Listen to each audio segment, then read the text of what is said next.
Namaskar, friends. As you know, the CCN Cabinet met this morning.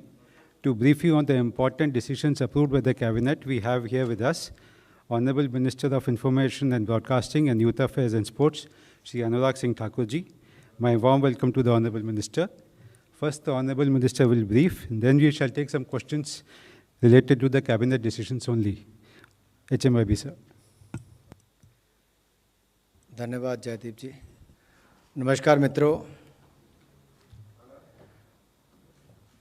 आज cabinet committee on economic affairs और cabinet की बैठक हुई और उनमें जो निर्णय लिए गए उनको एक एक करके मैं आप सबके सामने रखूँगा।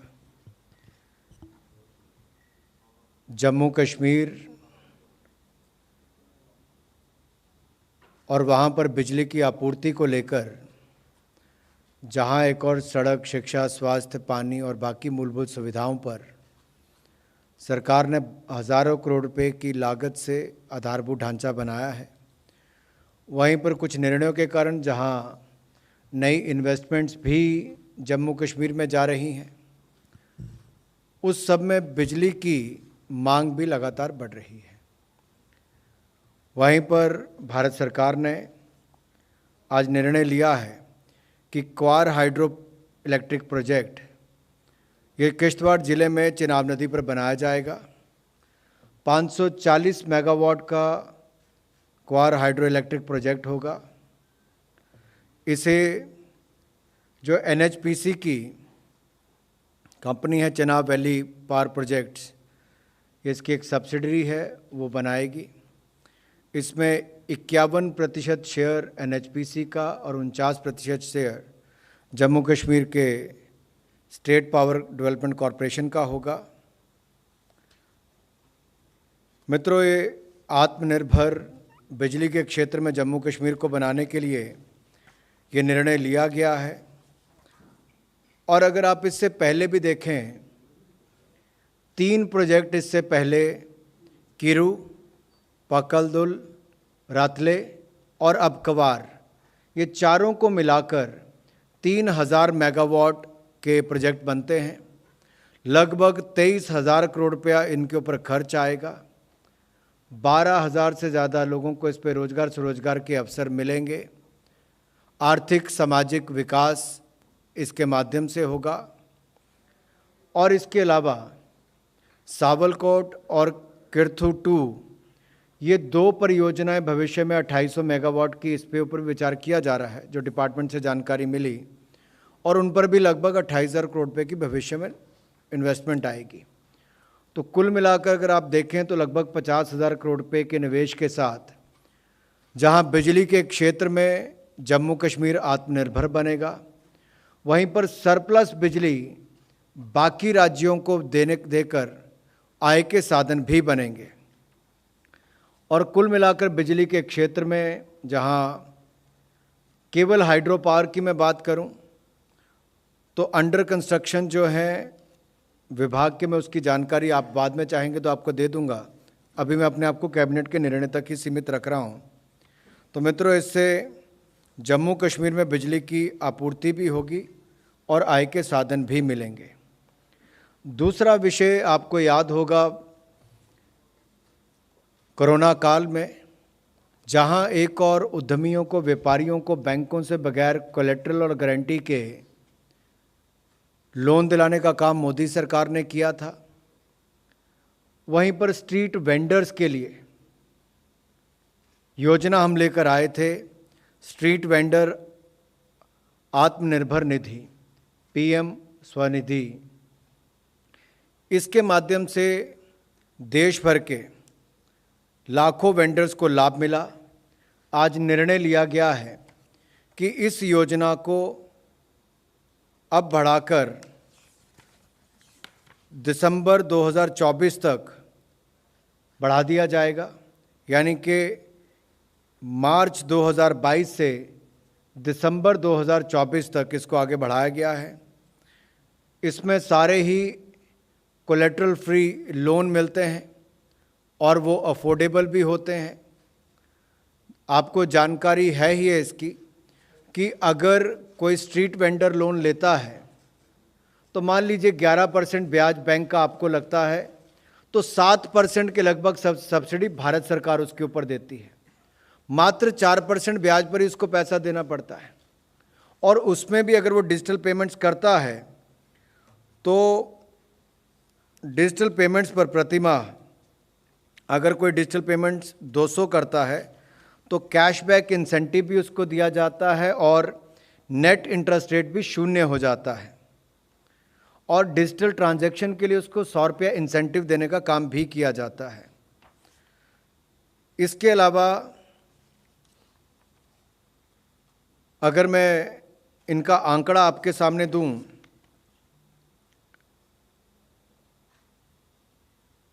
तो स्वनिधि से समृद्धि, ये सामाजिक सुरक्षा की योजना के साथ सभी स्ट्रीट वेंडर्स को जोड़ने का प्रयास किया गया। इसके अंतर्गत स्ट्रीट वेंडर्स और उनके परिवार जो भी एलिजिबल हैं उनको 8 योजनाओं का लाभ सुनिश्चित किया गया है। पीएम जीवन ज्योति बीमा योजना, पीएम सुरक्षा बीमा योजना और one nation one ration card, PM जनधन योजना, पीएम श्रम योगी मानधन योजना और registration under building and other construction worker जननी सुरक्षा योजना और पीएम मातृ वंदना योजना। इसके अंतर्गत इनके लाभार्थियों को भी इसके साथ जोड़ने का काम किया गया है। 21 अप्रैल 2022 तक 42 लाख एप्लीकेशंस आई थी, जिनमें से 31,90,000 को ऋण की स्वीकृति दी जा चुकी है। 31,90,000 वेंडर्स इसका लाभ उठा रहे हैं और 29,50,000 वेंडर्स को 2,926 करोड़ रुपये का ऋण अब तक दिया जा चुका है। इसका पहला भाग या अंश जो हम कहें 31 मार्च 2021 तक 10.9 लाख ऋण पूरे किए जा चुके हैं और दूसरी ट्रांश जो है उसको 3.6 लाख ऋण एप्लीकेशन प्राप्त हुई हैं, जिनमें से 2.3 लाख प्रार्थियों को ऋण की मंजूरी दी जा चुकी है।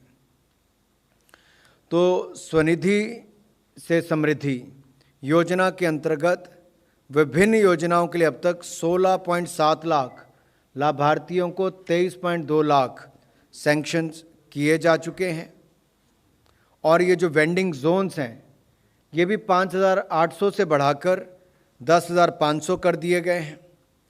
इस योजना के क्रियान्वयन से स्ट्रीट वेंडर्स फॉर्मल इकॉनमी के साथ जुड़े हैं, उनसे समावेश इनका हुआ है, उन्हें वेंडिंग जोन्स में सुरक्षित स्थान मिला है, उनकी आय में वृद्धि हुई है और डिजिटल ट्रांजैक्शंस में भी वृद्धि हुई।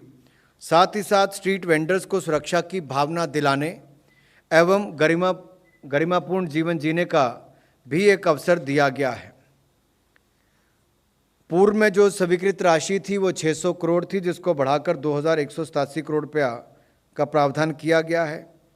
हमारे लक्ष्य है कि सन 2024 तक 40 लाख वेंडर्स को इस योजना के अंतर्गत लाभान्वित किया जाए।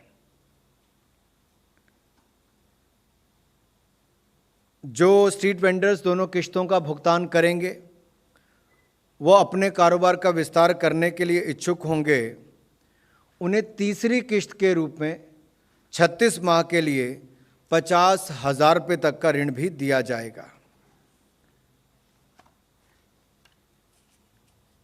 ये विशेष तौर पर स्ट्रीट वेंडर से जोड़कर ही थी। इसके अलावा जो अगली निर्णय है वो देश के हमारे किसानों से जुड़ा हुआ विषय है। देश और दुनिया भर में डिसरप्शन के कारण जो सप्लाई चेन में एक बाधा बनी है, रॉ मटेरियल के दाम बढ़े हैं, उससे हमारा कृषि का क्षेत्र भी, केमिकल फर्टिलाइजर का क्षेत्र भी अछूता नहीं रहा है। लेकिन माननीय प्रधानमंत्री जी ने सदा ये प्रयास किया कि किसानों की लागत कम हो, मुनाफा ज़्यादा हो, आय दुगनी हो। और पिछले 2-3 वर्षों में अगर आप देखें, दाम बढ़ने के बावजूद भी किसानों पर हमने इसका बोझ नहीं पड़ने दिया। आज का ये निर्णय भी न्यूट्रिएंट बेस्ड सब्सिडी NBS के अंतर्गत आने वाले P&K फर्टिलाइजर्स के घटक, न्यूट्रिएंट्स के जो प्रति किलो उनके दाम रॉ मटेरियल के बढ़े, फ्रेट कॉस्ट बढ़ी और बाकी कारणों के कारण भी दाम बढ़े हैं। उसके चलते हुए भी हमने निर्णय लिया है जो अपने आप में ऐतिहासिक है। मैं ऐतिहासिक इसलिए कह रहा हूं कि 2013-14 में इस पर सब्सिडी 29,426 करोड़ रुपया थी, जो बढ़ाकर 60,939 करोड़ रुपया केवल खरीफ के सीज़न के लिए की गई है। 60,939 करोड़ रुपए की सब्सिडी DAP पर और P&K फर्टिलाइजर्स पर केवल खरीफ सीज़न के लिए की गई है। पिछले साल जहां पूरा 2021-22 में कुल बजट ही पूरे साल के लिए 57,150 करोड़ रुपए का था, वो इस पर खरीफ सीज़न के ऊपर ही 60,039 करोड़ रुपये किया गया। 2013-14 में फर्टिलाइजर सब्सिडी कुल मिलाकर 71,280 करोड़ थी, जो इस साल बढ़ाकर 1,62,184 करोड़ कर दी गई है। अगर मैं केवल आपको DAP का ही उदाहरण दूं तो 2020-21 में DAP के एक बैग के ऊपर 512 रुपये की सब्सिडी दी जाती थी, जिसको 5 गुना वृद्धि करके 2,501 रुपया इस वर्ष कर दिया गया है खरीफ के सीज़न के लिए। ये अपने आप में दिखाता है कि किसानों के हित में उनके ऊपर दाम, बढ़े हुए दामों का बोझ ना पड़े। ये प्रधानमंत्री मोदी जी ने किया है। 1,350 रुपया MRP DAP की है, वो इतनी ही रहेगी, यानी कि 2,501 रुपया सब्सिडी एक बैग के ऊपर है। जिस बैग की कीमत 1,350 रुपया है और 2,501 रुपया सब्सिडी है, यानी कि 3,851 रुपया एक्चुअल कॉस्ट होनी चाहिए, तो हमने किसान को उसमें भी लाभ दिया है। इसी तरह से ही इसके NPK और यूरिया में भी वो फ़र्क बदलाव आपको देखने को मिलेगा। मैं उस पर प्रश्न उत्तर में आएंगे तो उस पर आ जाएंगे आपके पास। जैसा मैंने कहा कि 2021-22 में पूरे साल में 57,150 करोड़ रुपए की सब्सिडी थी P&K पर। इस साल केवल 6 महीने के लिए 60,939 करोड़ रुपए की सब्सिडी हमने तय की है। ये अपने आप में बहुत बड़ी है। प्रति बैग भी DAP की देखेंगे तो उसमें भी जहां 501 रुपया थी, 512 रुपया थी, उसको बढ़ाकर 2,501 रुपया की गई है। तो ये अपने आप में दिखाता है कि ये जो फ्लक्चुएशन मार्केट में है, उतार चढ़ाव जो रेट का है, इसका किसान के जीवन पर, किसान के लागत पर, खेती बाड़ी पे प्रभाव ना पड़े, इसलिए निर्णय लिया गया है।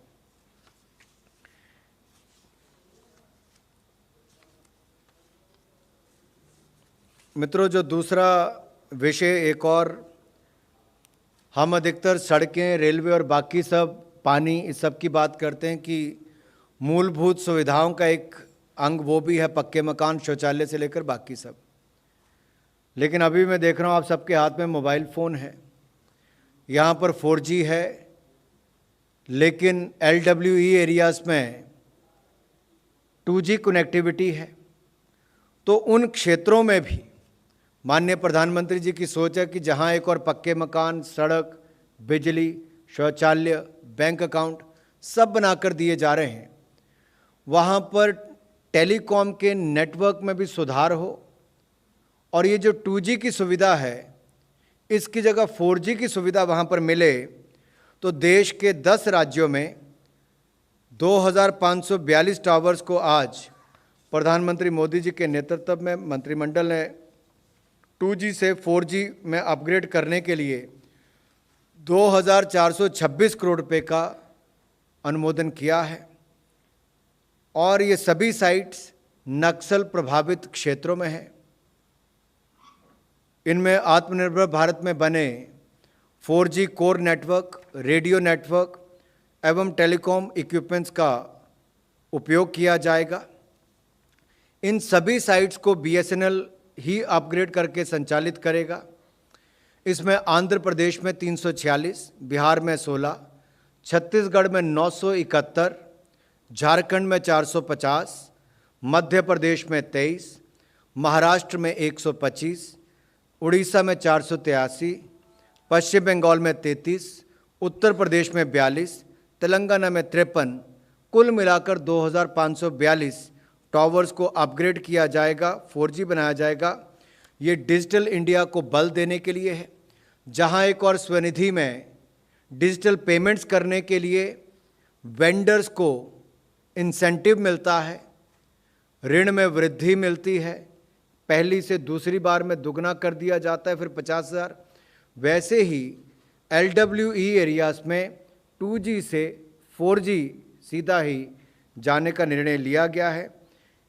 इससे इलाके में अगर मैं कहूँ, जो टेलीमेडिसिन की बात हो, ई गवर्नेंस की बात हो, बैंकिंग सुविधाओं की बात हो, टेली एजुकेशन की बात हो, टेलीमेडिसिन की बात हो, इनमें गुणवत्ता आएगी, इनमें सुधार होगा।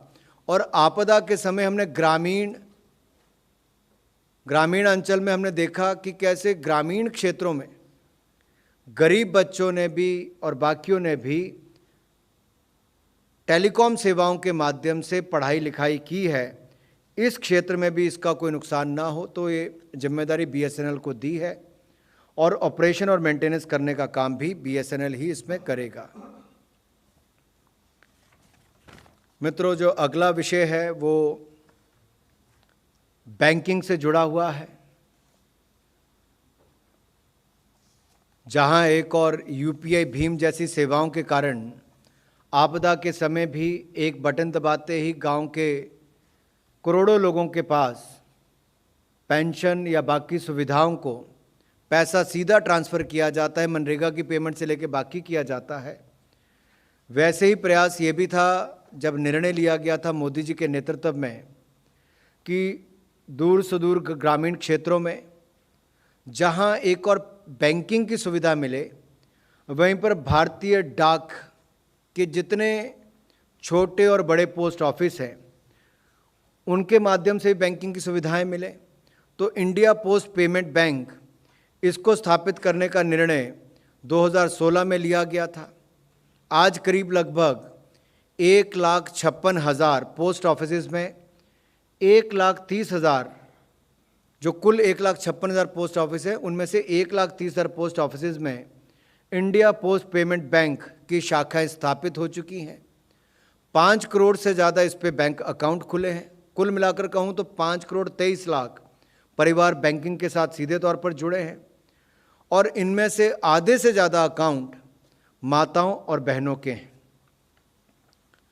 India post payment bank 1,56,434 post office तक अपने इस बैंकिंग की सुविधाओं का विस्तार करने जा रहा है और इसके लिए 820 करोड़ रुपए की अतिरिक्त इन्वेस्टमेंट करने का इसमें निर्णय लिया गया है, ताकि ग्रामीण क्षेत्रों में, पिछड़े दुर्गम क्षेत्रों में भी इंडिया पोस्ट पेमेंट बैंक के माध्यम से गरीब से गरीब व्यक्ति को, गांव में रहने वाले माताओं बहनों को, गरीबों को भी बैंकिंग की सुविधाएं मिल सके। आज ये निर्णय बहुत ऐतिहासिक भी है क्योंकि इससे और सुविधाओं का वहां पर लाभ मिल पाएगा।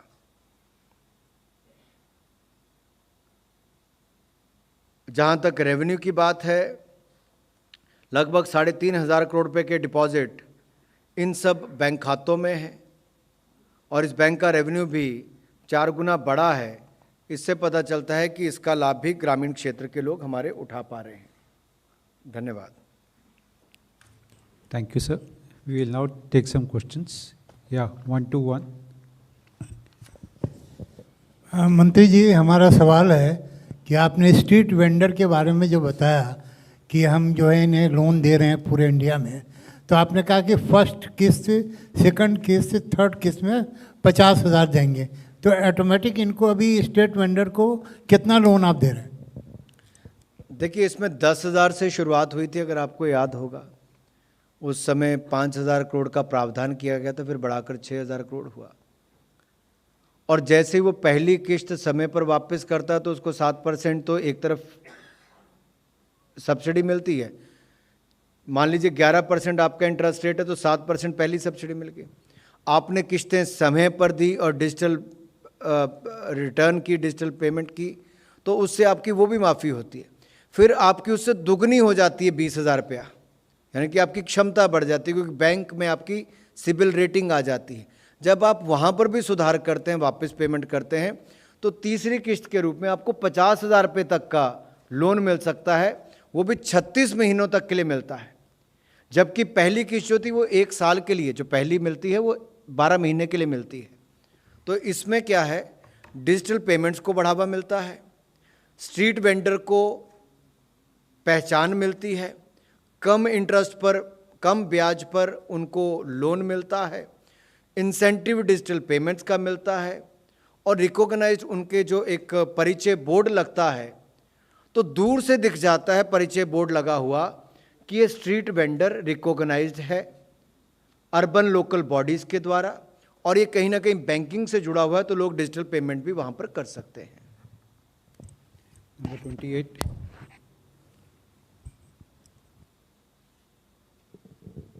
सर मैं लक्ष्मण हूँ CNBC आवाज़ से।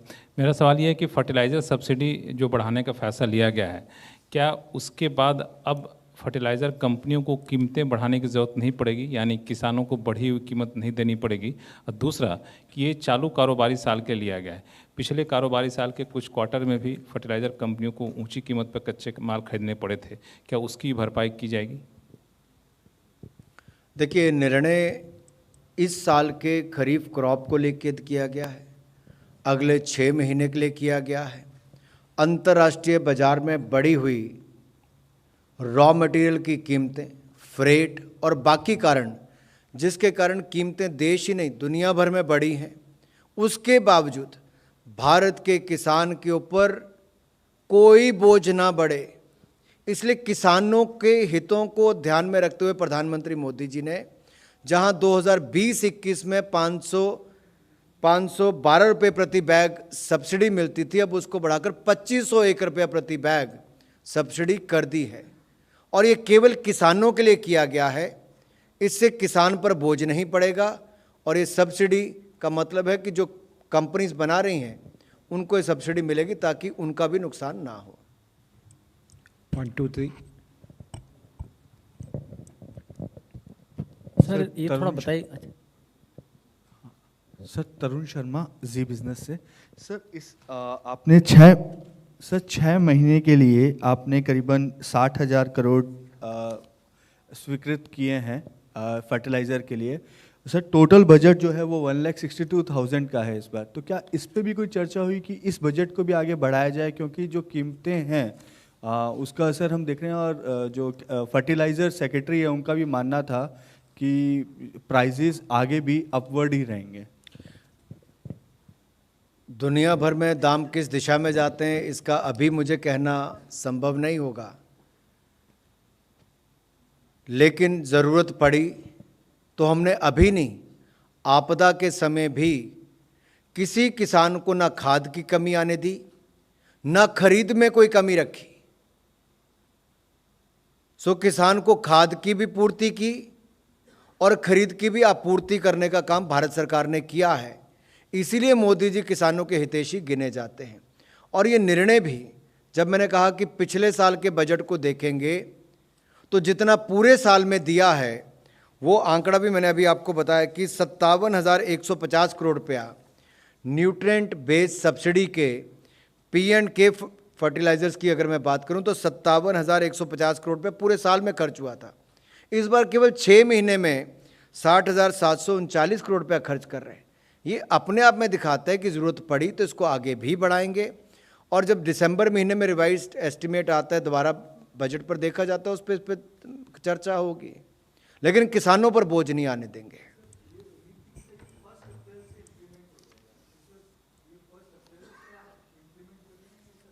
खरीफ की क्रॉप के लिए सब उसी में इंक्लूडेड है 6 महीने के लिए।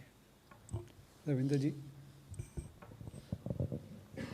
सर ये जो आपने DAP में जो सब्सिडी की घोषणा की है, हालांकि इससे किसानों को लाभ मिलेगा, और क्या आपको लगता है कि भारत के अलावा और भी किसी कंट्री में इतनी बड़ी सब्सिडी दी जाती है? क्या इतने सब्सिडी के बावजूद जो आरोप लगता है कि किसान विरोधी है सरकार, उससे आप कुछ कहना चाहेंगे? देखिए, जिसको राजनीति करनी होगी तो मैं कैबिनेट ब्रीफिंग में उस दिशा में नहीं जाऊंगा। किसी ने अपनी राजनीति किसानों के कंधे पर बंदूक चला के करनी, मैं उसमें नहीं जा रहा जी। हमने, हमारी सरकार ने, मोदी जी की सरकार ने किसानों के लिए क्या किया वो ऐतिहासिक है। आप खरीद देखेंगे तो फसल की खरीद भी ऐतिहासिक हमने की है। आप खाद पर सब्सिडी देखेंगे तब भी हमने वो ऐतिहासिक की है। और अब उस पर वैल्यू एडिशन करने के लिए जो बार बार कदम उठाए गए वो भी हैं। जहाँ तक दुनिया के बाकी देशों की बात है, वो तुलना के चार्ट आपके पास भी होंगे, लेकिन कुछ अगर आप अनुमति दें तो कुछ के बारे में मेरे पास एक छोटा सा चार्ट मैं पढ़ के आपको बता सकता हूँ कि भारत की तुलना में अगर डीएपी की, मैं बोरी की जैसे मैंने अभी बताया कि 1350 रुपये की है, तो पाकिस्तान में वो लगभग 4177 रुपये की है। भारत में 1350 रुपये की, तो पाकिस्तान में 4177 रुपये की। इंडोनेशिया में 9700 रुपये की, चाइना में 2400 रुपये की, यूएसए में 3633 रुपये की, ब्राज़ील में 4180 रुपये की। और इसी तरह से अगर आप यूरिया में देखेंगे, हमने यूरिया के दाम भी नहीं बढ़ने दिए।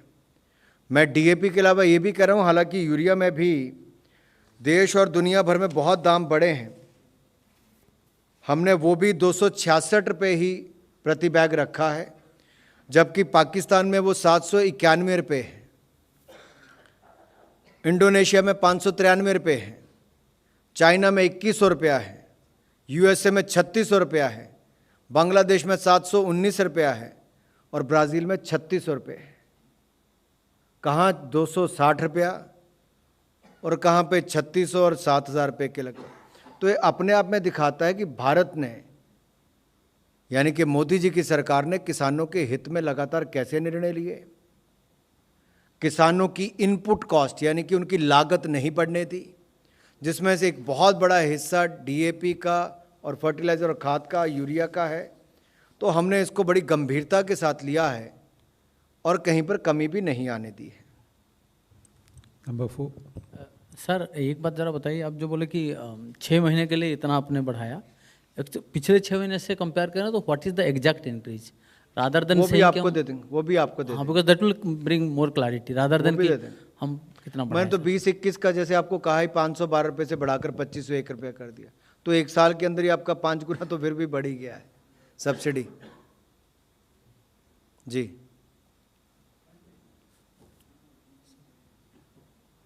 धन्यवाद बहुत बहुत। Thank you, friends. We close the press conference now.